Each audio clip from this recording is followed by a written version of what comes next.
Hello and welcome to another Wackimus HD figure reviews, where this time we will be taking a look at the 4th Warbot release from Fansproject.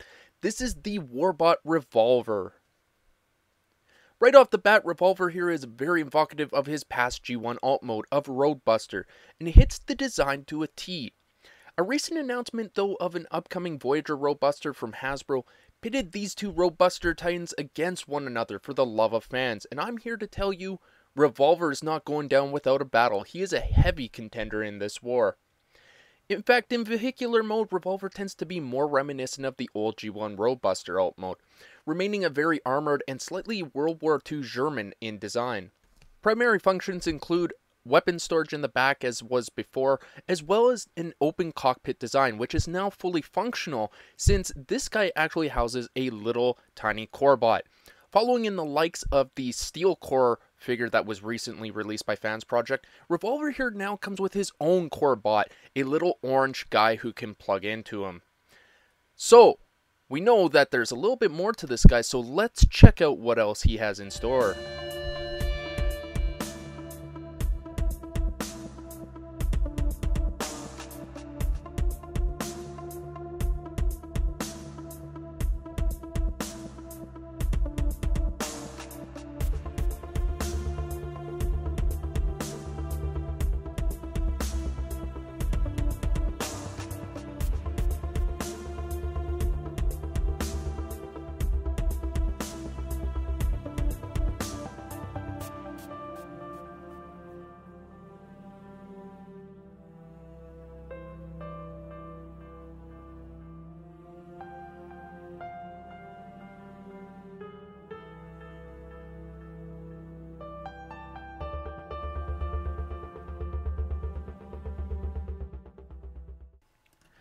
Bringing things into what is now Revolver's robot mode, we see that iconic and chunky hard-edged look that Fansproject is so famous for, present here in Revolver.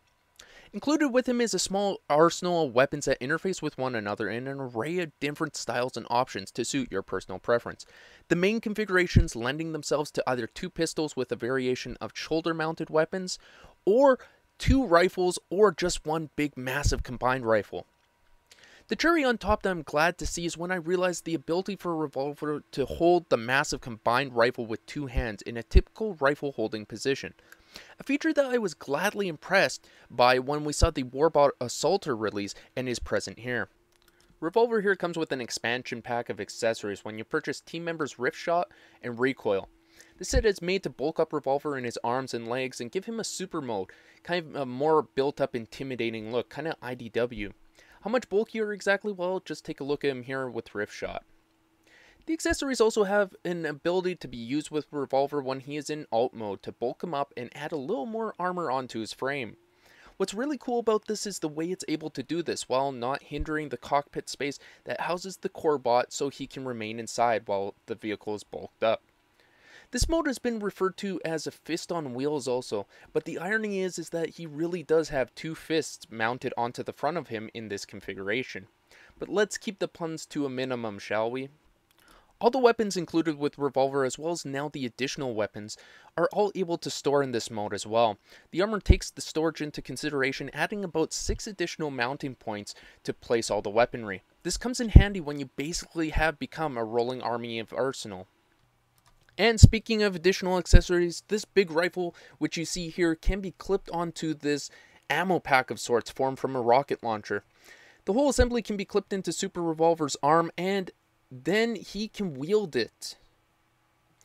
Also included is a giant hammer made from a couple of the rocket launchers plugged together and a handle. This too plugs into Revolver's new upgraded fist, and in doing so, you basically create a godlike form in a transformer. That's right, think of a Marvel god and you give him the power to wield of Asgard, the power of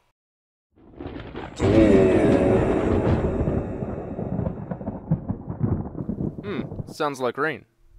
Anyways, I kinda prefer just using the regular combined rifle and using a little groove in where his fist attaches. It fits quite snug and secure, and allows Rift Shot to keep his trademark rifle while Revolver is still kinda looking like he's heavily armed with a weapon in hand. While Revolver is able to accomplish these features, his little Warbot friend still has one trick up his sleeve. He's able to plug into and vice versa interchange with any of the given Warbot attachment points, leading to the question, is this gonna be a more important feature later on in this line? Revolver, along with his other two release buddies, really round out the Fansproject Warbot crew. They are a fitting addition and continue to advance this line in quality and engineering. Revolver has a place in my own personal heart about those characters who originally were supposed to be Bandai figures, and has his own group in my collection now of similar descent. Yeah, Roadbuster has evolved as well into a pretty great figure lately, and you have two options, this one or the Hasbro version. Overall, I think Fansproject knocked this one out of the park, and I really enjoy it. So guys, this has been Wackimus Prime. I hope you enjoyed this review. We'll see you all next time.